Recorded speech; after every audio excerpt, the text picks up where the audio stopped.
Nas aulas anteriores, abordamos diversos aspectos da salvação. Começamos pela regeneração, na aula intitulada Novo Nascimento, depois falamos a respeito de adoção, santificação, redenção, justificação, e nessa aula eu quero falar a respeito de reconciliação. Todos esses aspectos são desdobramentos ou facetas da mesma grande obra de salvação, né? Alguns deles enfatizam o que acontece no homem, por exemplo, já imediatamente na conversão, como a adoção, a santificação inicial, distinguimos algumas dessas etapas, a própria redenção, a justificação, mas enfatizar cada um deles nos ajuda a enxergar o quadro todo, né? Somar as peças do quebra-cabeça para ter a visão do quadro completo. Então, quando falamos a respeito de reconciliação, né, há algo que precisa, de fato, ser enfatizado. O apóstolo Paulo, quando escreve aos Coríntios, na sua segunda epístola, segundo aos Coríntios, no capítulo 5, ele faz uma afirmação no verso 18. Ora, tudo isso provém de Deus, que nos reconciliou consigo mesmo por meio de Cristo e nos deu o ministério da reconciliação, verso 19, a saber que Deus estava em Cristo reconciliando consigo o mundo, não levando em conta os pecados dos seres humanos e nos confiando a palavra da reconciliação. Então vamos lá, tudo provém de Deus, que nos reconciliou consigo mesmo. O próprio Deus nos reconciliou consigo mesmo por meio da obra de Jesus Cristo. O apóstolo Paulo ainda afirma em Colossenses, no capítulo 1, no verso 20, a respeito de Cristo, né, diz, e que havendo feito a paz pelo sangue da sua cruz, por meio dele, reconciliasse consigo todas as coisas, quer sobre a terra, quer nos céus. Então, por que havia necessidade de reconciliação, né? A própria necessidade de reconciliação, ela presume que houve separação, que houve desconexão, ou que houve o que, em primeiro lugar, eu quero caracterizar aqui como a base do problema, inimizade. Então, quando falamos a respeito da salvação, sempre estamos procurando entender o que é que aconteceu ao homem, né, a queda, as suas consequências, para entender aquilo que Deus está procurando reverter, no sentido de nos remeter ao plano original. Então, o que o pecado produziu na humanidade, entre tanto estrago, né, a porta de entrada para a morte e tantas tragédias de todo o pacote de maldição, nós podemos destacar que ele produz distância, desconexão de Deus.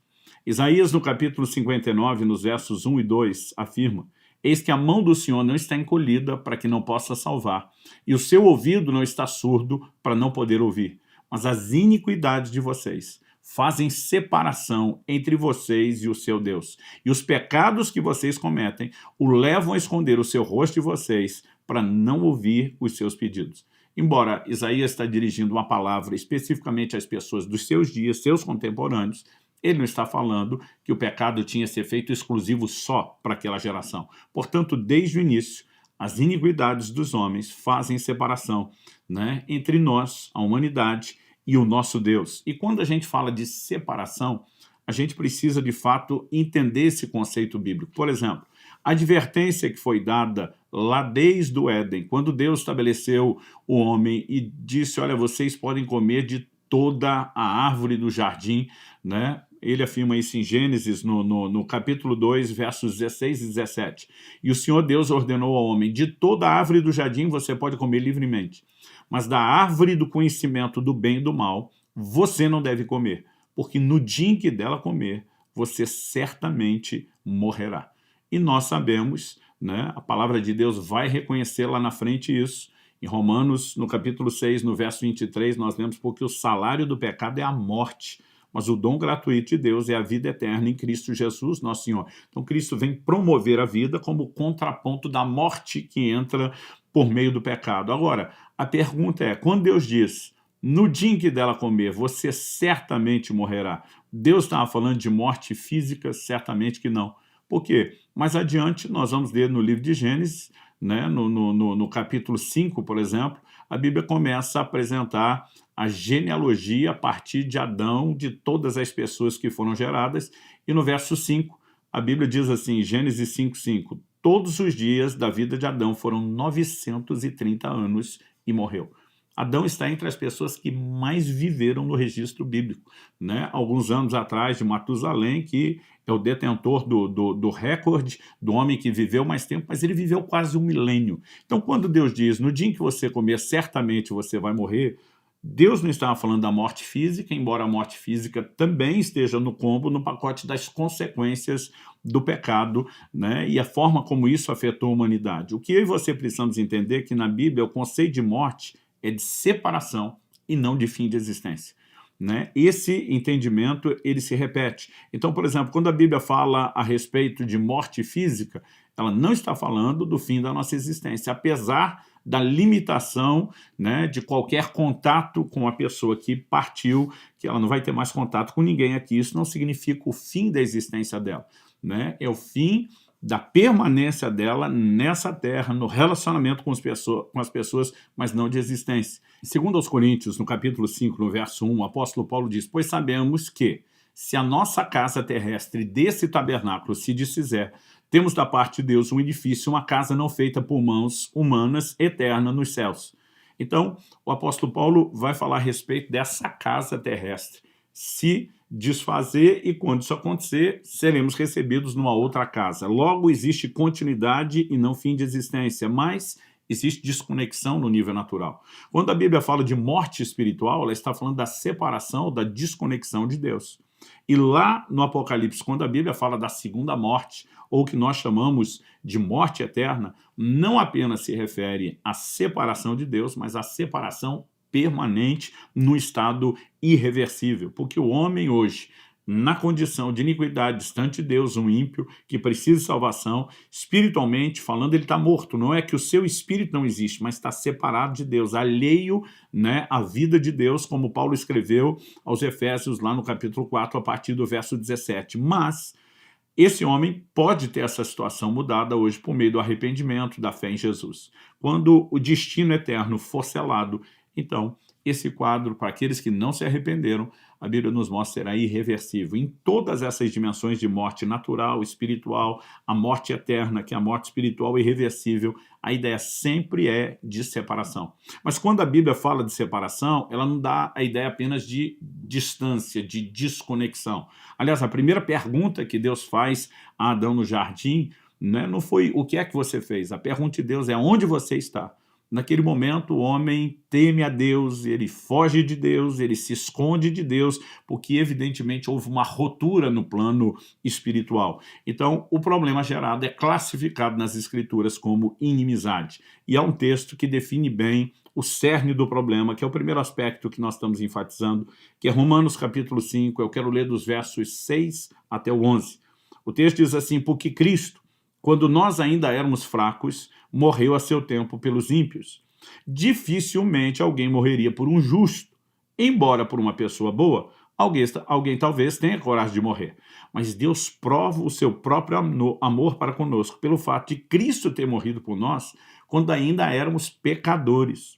Logo, muito mais agora, sendo justificados pelo seu sangue, seremos por ele salvos da ira, né? A ira é a condenação. Porque se nós, quando inimigos, fomos reconciliados com Deus, mediante a morte de seu Filho, muito mais estando já reconciliados, seremos salvos pela sua vida. E não apenas isso, mas também nos gloriamos em Deus, por meio de nosso Senhor Jesus Cristo, mediante o qual recebemos agora a reconciliação. Então a Bíblia fala da reconciliação como um ato inicial que já está operando da minha e na sua vida, né? Ele se manifestou quando ainda estávamos na condição de inimigos, essa é a ênfase da Escritura, e a Bíblia diz, estando já reconciliados, ou seja, o processo já, né, teve o seu início, nós podemos ter essa capacidade de celebrar que a salvação ela será plena, né, ela será completa, e nós podemos experimentar tudo, porque Deus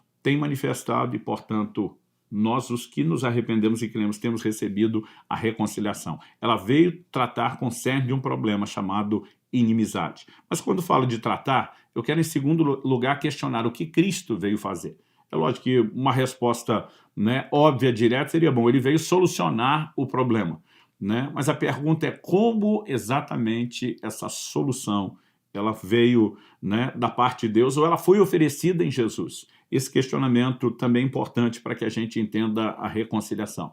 Quase tudo aquilo que a Bíblia enfatiza sobre a obra de Jesus na cruz envolve troca. Aliás, podemos dizer que o Calvário é troca, substituição, né? O que é que significa isso?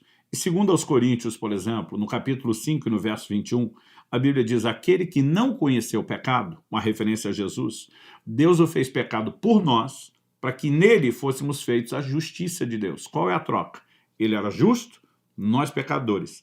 Ele assume o nosso pecado sobre si, para que a sua justiça nos seja comunicada e transmitida, né? Então ele leva o pecado que eu e você deveríamos sofrer, ele leva sobre si, ele carrega essa culpa como se ele tivesse praticado, embora nunca tenha pecado, e ele nos transmite a sua justiça, ela nos é imputada por meio da fé. Então é um lugar de troca. E segundo aos Coríntios, no capítulo 8, no verso 9, o apóstolo Paulo diz: pois vocês conhecem a graça do nosso Senhor Jesus Cristo, que sendo rico se fez pobre por amor de vocês, para que por meio da pobreza dele, vocês se tornassem ricos.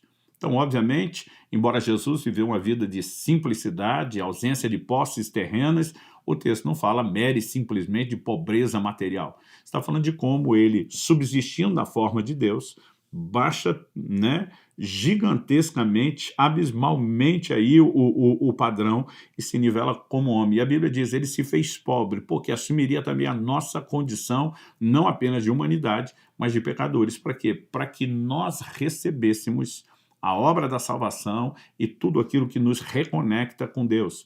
Então, ele se faz pobre para que nós sejamos ricos. Troca.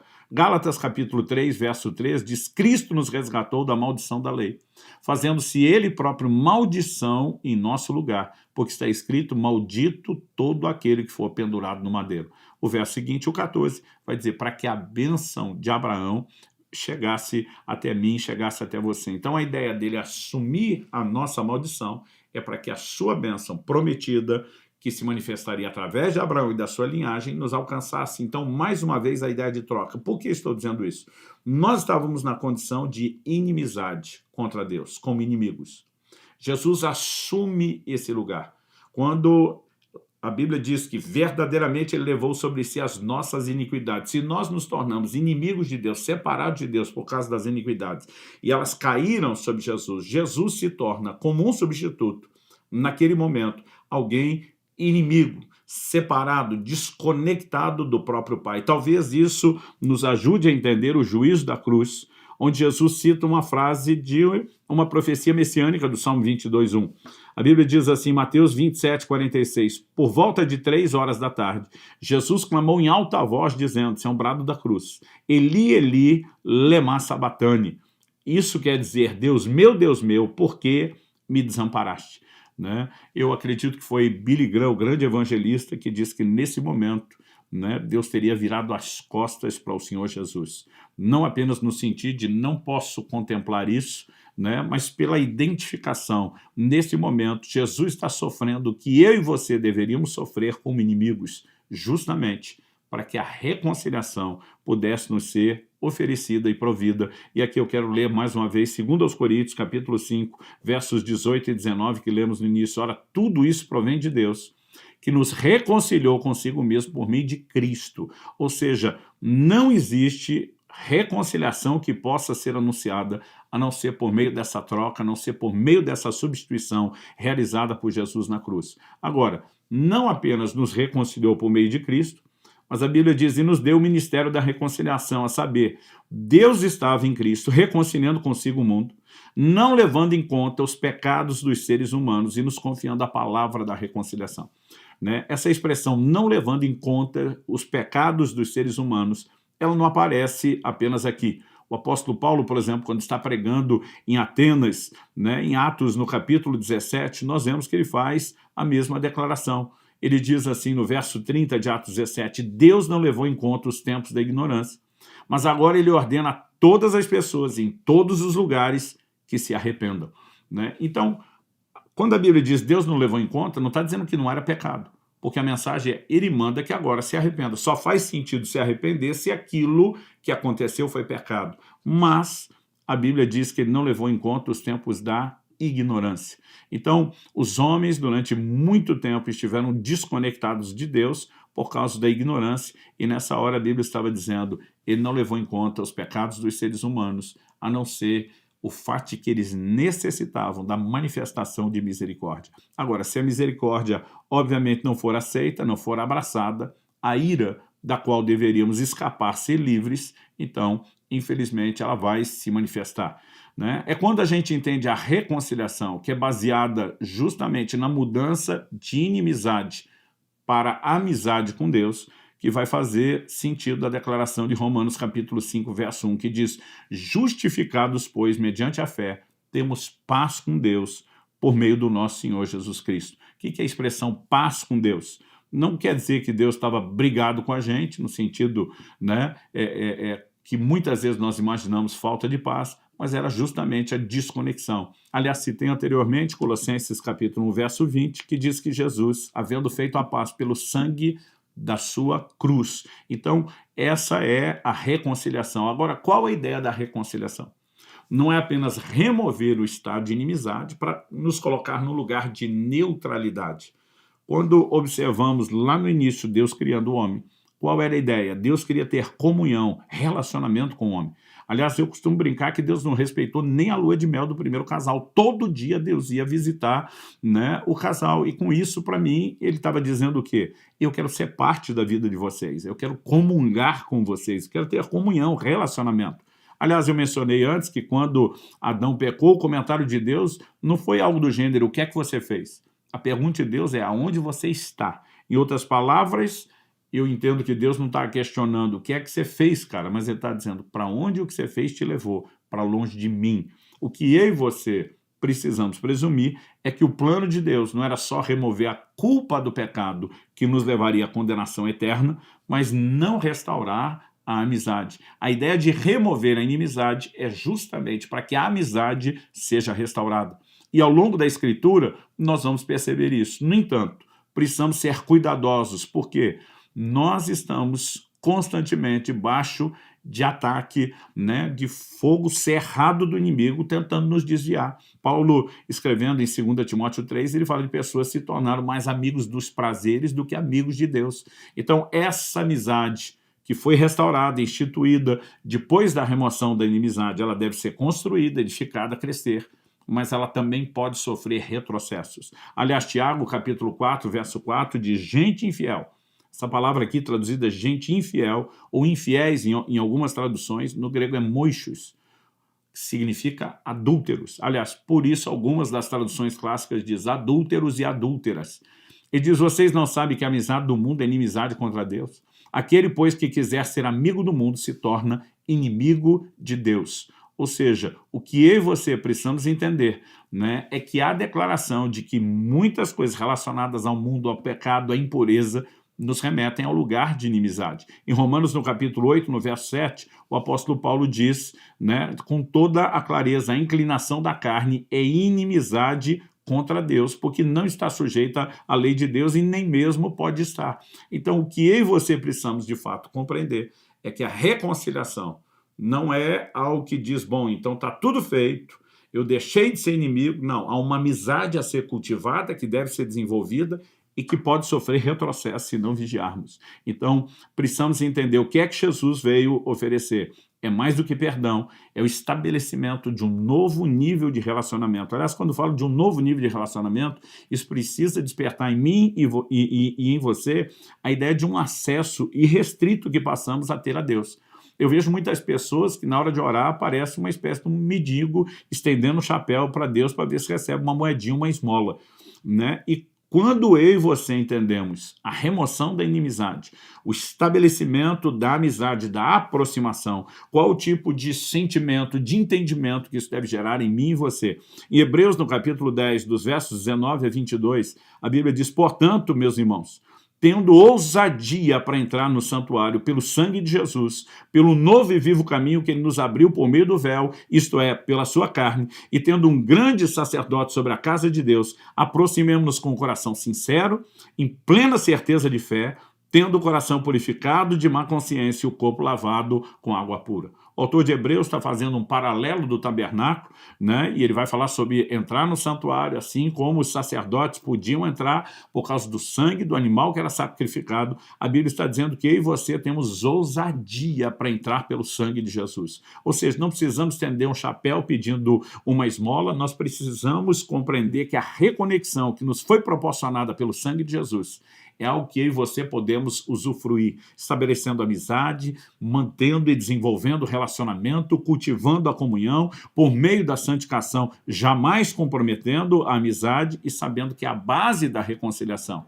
que trouxe a paz, né, que definitivamente removeu qualquer distância e separação, me permite um relacionamento de acesso e, eu diria mais, de ousadia, de plena certeza de fé no relacionamento com Deus. Um dos aspectos que também vale enfatizar a respeito da reconciliação, ele não será desenvolvido aqui posteriormente, numa aula futura, talvez mereça um pouco mais da nossa atenção, é quando em Efésios, no capítulo 2, a partir do verso 14 até o verso 18, a Bíblia fala da reconciliação entre judeus e gentios. Olha o que o texto diz, Efésios 2,14, porque ele é a nossa paz. De dois povos, ele fez um só, e na sua carne derrubou a parede de separação que estava no meio, a inimizade. Cristo aboliu a lei dos mandamentos na forma de ordenança para que dos dois criasse em si mesmo um novo homem. A Nova Almeida atualizada, a tradução que eu estou usando, diz uma nova humanidade, fazendo a paz e reconciliar-se ambos em um só corpo com Deus por meio da cruz, destruindo a inimizade por meio dela. E quando veio Cristo, evangelizou paz a vocês que estavam longe, os gentios, e paz também aos que estavam perto, presume-se, os judeus, porque por meio dele ambos temos acesso ao Pai em um só Espírito. Então, ele não apenas pega dois povos. No Velho Testamento, a distinção entre judeus e gentios é muito clara.